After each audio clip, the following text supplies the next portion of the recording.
Imagine waking up tomorrow and finding out that the entire concept of mine has just been deleted from the world. Like completely wiped out. Yeah. Your house. Yeah. It's not yours anymore. Your bank account. Gone. Even your spouse and your children are no longer yours. Which, I mean, to most of us listening, that sounds like the setup for some terrifying dystopian nightmare. It really does. But what if someone told you that deleting mine was actually the only way to save humanity from itself? It's an incredibly jarring thought experiment, isn't it? Because it attacks the very foundation of how we orient ourselves in the world. Right. And that radical deletion of ownership is basically the cornerstone of what we're unpacking today. It's a massive topic. Huge. So for today's deep dive, we're exploring a really fascinating Substack article by a writer named Shinzo Kao. The piece is titled Civilization 3.0, The 9 Heavenly Programs, a New Operating System for Earth. Yeah, and Kao is laying out this massive, provocative framework that was designed by a movement called Lifechanyuan. Right, which we should probably clarify right out of the gate for everyone listening. Yeah, so if you're wondering what Lifechanyuan is, think of it as like a philosophical and spiritual community. It was founded by an individual known as Master Su Feng. Okay. And their overarching goal is to fundamentally redesign human society, moving it away from suffering and toward this state of spiritual awakening and universal harmony. And they do not believe in small tweaks. Not at all. The core argument here is that humanity is currently running on deeply destructive code, what Cal calls the 9 hell programs. Right. So to fix society, we don't just need a software patch. We need to completely wipe the hard drive and install these 9 heavenly programs. Total reboot. Exactly. Yeah. Now, before we start booting up this new OS, let's be totally clear about our mission today.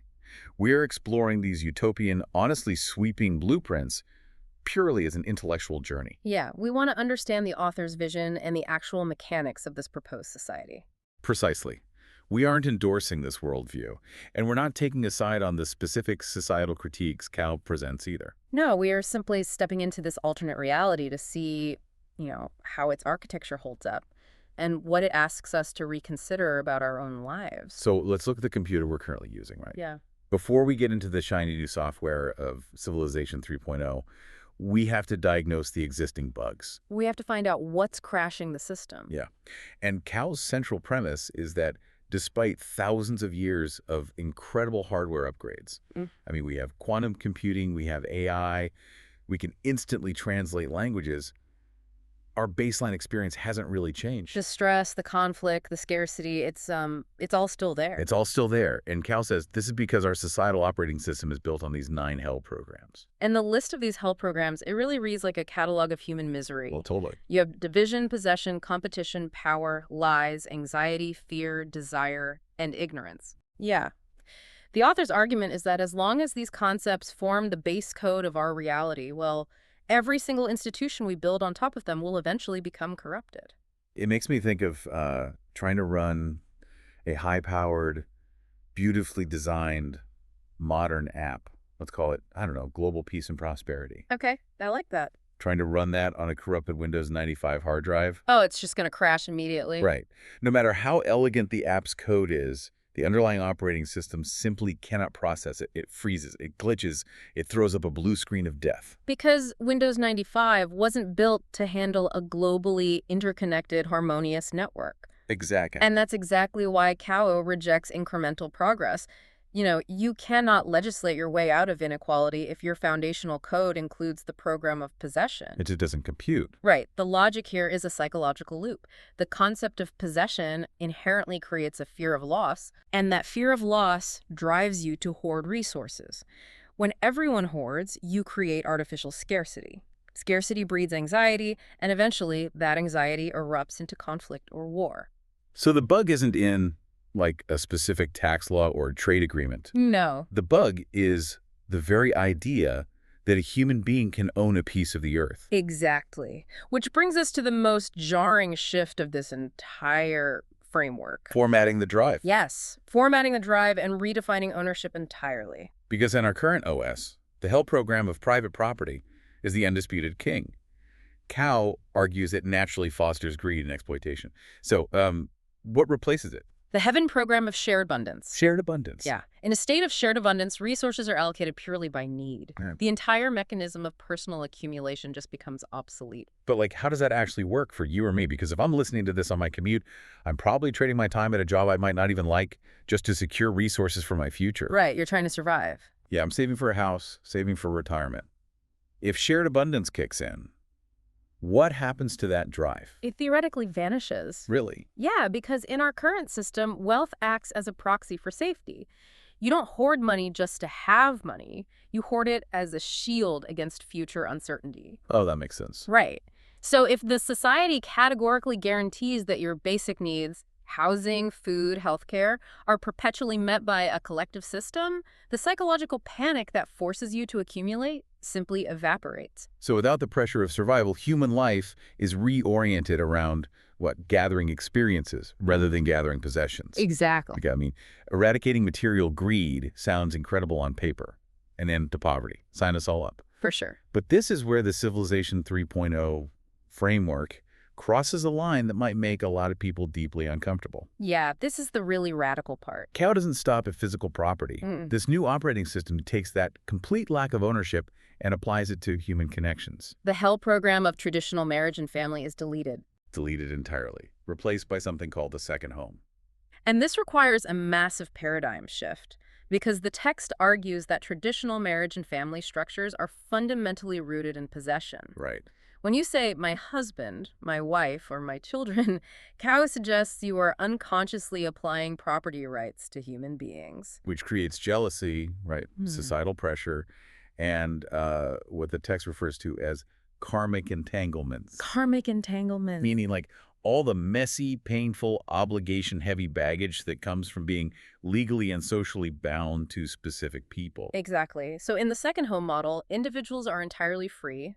Love is stripped of possessiveness. And it totally changes the logistics of life. Yeah. Children aren't raised in isolated nuclear families anymore. They are nurtured by collective wisdom systems. And elders aren't the burden of their biological offspring. They are cared for by the entire community. Master Shu Feng is actually quoted in the text describing this vision. He says, no one steals, no doors are locked, everyone is happy, free, and fulfilled. The mechanical logic is quite sound if you follow their premise. You know, if you remove the proprietary nature of relationships, you eliminate the fear of abandonment and the desire to control another person's behavior. Right. You replace duty and obligation with unattached care. It's treating human connection as a freely given gift that can be enjoyed but never captured. Okay, I have to pause and throw some friction into the gears here. Go for it. Because I think anyone listening would intuitively feel some resistance to this. I mean, eradicating exclusive relationships. Human nature seems to deeply crave that singular bond. That profound feeling of being someone's one and only. Yeah. If we start treating human intimacy like open source software, where everyone is connected but no one is committed to anyone in particular, aren't we risking something massive? You're wondering if it strips away the depth. Yeah, the depth that comes from individual loyalty. And frankly, the vulnerability that makes love mean anything in the first place. You're hitting on the core philosophical tension of the entire piece here, because you're assuming that jealousy and the desire for exclusivity are inherent features of the human animal. Right, aren't they? Well, the Civilization 3.0 framework pushes back and says, no, those are learned behaviors. They are artifacts of a broken system that trained you to view love as a scarce resource that must be hoarded. Oh, wow. Yeah. To accept the second home, it demands a level of emotional evolution that completely redefines what a human being is. It asks you to love everyone without needing to possess anyone. It requires an uncompromising shift from me to we. Absolutely. Which creates a fascinating domino effect. Yeah. Because if individual ownership is gone and isolated family units are dissolved into this massive collective, Yeah. how on earth do you organize society on a macro level? Right, the logistics of a whole planet. Yeah, you don't have households anymore, you don't have property lines. How do you run a world like that? That brings us to the global reboot. Cacao outlines the dismantling of 3 interconnected health programs that govern our current global structure. Which are? Nation-states, political parties, and hierarchical power. Let's start with nation-states. In Civilization 3.0, borders vanish completely, right? Yes. The world becomes one unified entity. And the concept of a country is replaced by the AI alliance. The AI alliance, which instantly makes military structures obsolete. Because if there are no borders and no separate nations competing for resources, who are you going to declare war on? Nobody. But the specific mechanism here, the AI alliance is doing a lot of heavy lifting. The text explains that Earth's shared resources are coordinated globally by artificial intelligence. Guided by a very specific principle. Yeah, the principle for this AI is stated as, the wise leave none behind, all people are one, and harmony prevails. It's basically the ultimate logistical solution. If we've instituted shared abundance, the primary function of governance is no longer diplomacy or defense, it's supply chain management. Like who gets the grain, where does the water go, how is energy distributed? Exactly. And historically, human beings are terrible at doing this impartially because we always favor our own tribe. So, the text posits that an artificial intelligence, free from ego, is the only entity capable of managing Earth's resources without bias. Okay, I hear that, but as someone living in the 2020s, the phrase AI governance sets off massive alarm bells for me. Oh, absolutely. I mean, relying on an AI to be the ultimate impartial referee sounds great on paper, but how does this society ensure the AI itself isn't programmed with the old hell programs? Right, because the AI models we know today learn from human data. They scrape our internet. If our data is heavily biased, greedy, and tribal, wouldn't an AI trained on that data just become a highly efficient digital tyrant? If it were trained on today's data, absolutely. But Yeah. you have to view the AI alliance through the internal logic of Cao's framework. Okay, how so? The author implicitly assumes that this AI is developed post-awakening. It isn't trained on, Reddit threads or historical wars. Right. It is programmed strictly according to what the text calls higher spiritual laws. Oh, right. The data set is purely the heavenly programs. So it's fundamentally different code. Yes. Now, you're right to be skeptical. If that coding isn't flawlessly executed, you haven't eliminated tyranny, you've just automated it. Exactly. A faster, smarter hell program. Yeah. But let's look at the human element of governance. Because we aren't just sitting around letting machines dictate everything. What happens to politics? Well, the hell program of political parties, which obviously thrives on internal strife and endless opposition, is replaced by something called service-oriented coordination. Also referred to as chaos governance. Yes, and we should clarify that chaos here doesn't mean like riots in the street. Right. In systems theory, chaos refers to organic, self-organizing systems, like a flock of birds turning in unison without a designated leader. It means decision-making is fully transparent. And it operates on this brilliant mechanical rule. Yeah. Responsibility follows suggestion. Responsibility follows suggestion. No. That rule alone would completely change our world right now. Let's break that down for the listener. Say a local bridge collapses. In our current OS, politicians spend 3 years arguing over funding, media pundits complain about the design, and the bridge just sits broken. Classic. But in chaos governance, if I raise my hand and suggest, hey, we should rebuild this bridge using reinforced steel, under the rules of the new OS, I am now the project manager. You're in charge. Yeah. If I don't want to do the work, I keep my mouth shut. It entirely eliminates armchair critics and performative outrage. It perfectly aligns incentives, and that ties directly into how Civilization 3.0 handles the hell program of hierarchical power. Which it replaces with powerless governance. Sometimes called transparent governance, yeah. There are no rulers. There is no chain of command where one person can force another to do something against their will. Leadership basically ceases to be a mechanism of domination. Yeah. It becomes purely a functional act of service. And if you connect the dots, the logic is incredibly tight. And you mean? Well, if you can't hoard wealth and you can't hoard exclusive partners, you also can't hoard power. The entire incentive structure for corruption is physically removed from the system. Being a leader is no longer a status symbol, it's just a chore you volunteer for, like taking out the recycling or organizing a community garden. So we've dismantled the structural pillars of our current world.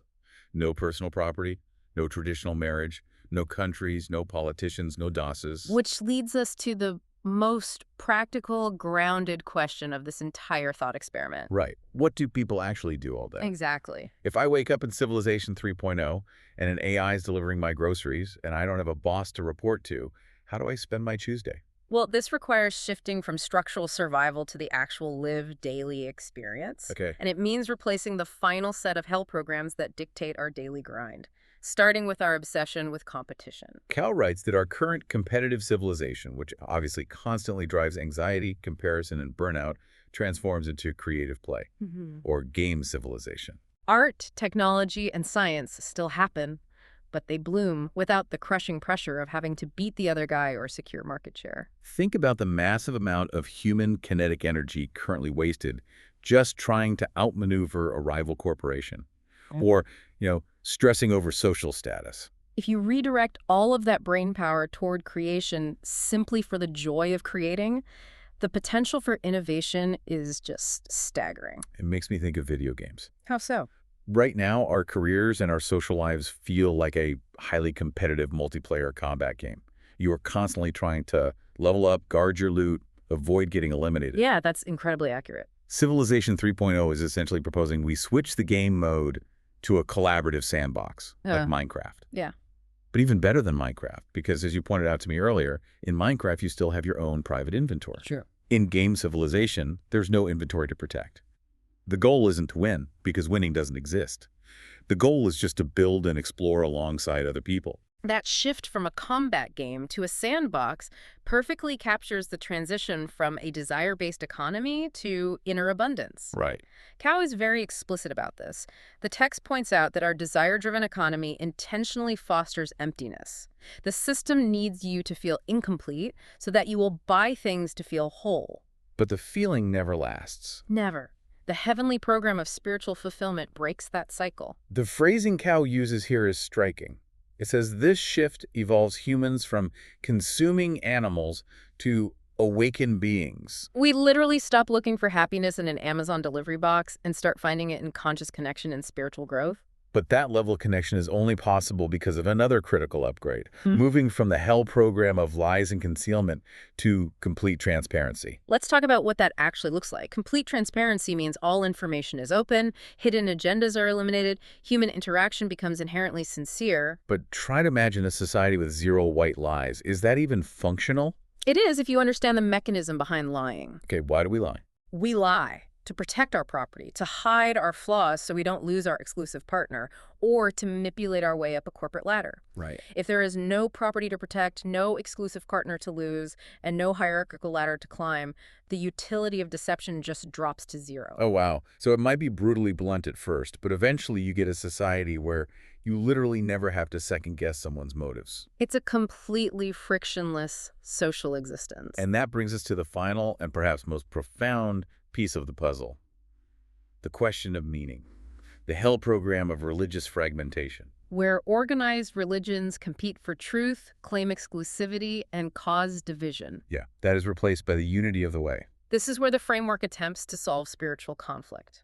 The text argues that strict dogma and rigid rituals often act as barriers to true connection. The unity of the way proposes that all spiritual paths converge. It envisions a reality where every individual directly experiences the greatest creator. And Cao is explicitly clear about this. God, Buddha, saints, celestial beings, they aren't treated as distant, terrifying figures you have to appease. They are treated simply as guides and friends. Yes. You don't worship them from a place of fear or hierarchical submission. You learn from them. What's happening here is the ultimate democratization of enlightenment. Spirituality is no longer mediated by an external authority, like a priest or an institution. It's an internal, universally accessible experience. This is vital to the new operating system, because it ensures the code is unhackable by anyone who might want to control the population through the fear of divine punishment. Exactly. So let's zoom out and look at the whole picture. What does all of this mean? Yeah. When you take in Shinzu Kao's massive paradigm shift, Civilization 3.0 is, at its core, a promise. A huge promise. It is the promise that humanity can successfully migrate from an existence driven by fear, scarcity, and division into one fueled by love, wisdom, and shared abundance. It challenges us to look at modern suffering not as an inevitable human trait, not as just the way things have to be, but as a software bug that can be coded out. It asks us to question every single foundational assumption we have about society. Even if you're listening to this and you find the specific mechanics like the second home or the AI alliance totally implausible, the underlying critique of our current hell programs is undeniably sharp. Absolutely. It forces us to confront the reality that our current operating system generates a massive amount of unnecessary suffering simply because we refuse to rewrite the code. Which brings us to a final thought I want to leave you with. If you're listening to this on a walk or, doing the dishes, mull this over. Think about it. We started this deep dive talking about a corrupted hard drive and the dream of wiping it clean to install this perfect, frictionless, heavenly OS. Right. Imagine if those 9 heavenly programs were suddenly installed on Earth tomorrow. All competition vanishes. Exclusive relationships dissolve into a massive, loving collective. Personal property is gone, perfectly managed by an AI that meets your every need. Utopia. But if that happened, what is the one hell program you might secretly miss? Oh, that's a great question. Is it possible that a tiny bit of friction, a spark of desire, or even the pressure of competition is actually the secret battery that powers human innovation? And without that little bit of corrupted code, would this perfectly harmonious heavenly OS actually put humanity to sleep? It really is the ultimate question. Is a life completely devoid of friction still a human life? That's the core of it all. Something to think about the next time you feel the system crashing. Thanks for taking this deep dive with us.